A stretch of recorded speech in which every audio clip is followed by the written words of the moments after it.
এই তুই কি বানাচ্ছিস রে? ও কেমন করে বানাচ্ছিস দেখি। এটা চুল। হ্যাঁ এটা হচ্ছে হালকা ফ্রাই। এটা আমি মিষ্টি বার বানাচ্ছি। এটা হচ্ছে চপ বানানো, দেখতে পাচ্ছিস? হ্যাঁ তারপর এটা ভালোভাবে ঘষে নিতে হয়। তারপরে এই যে হাতটা দেখতে পাচ্ছিস, এইখানে জলে ধুয়ে নেব।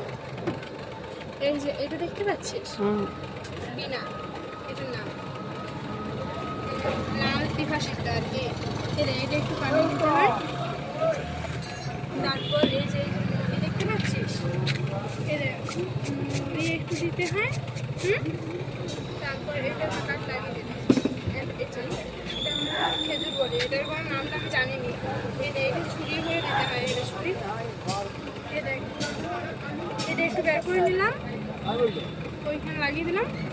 তারপরে থেকে করে রেখে দিলাম। আর কিছু দিতে হয় না, কেবল সুপারি দিয়ে সুপারি দিলাম। এটা অনেক ছোট, কারণ তো পোড়া যাবে না, ঠিক আছে?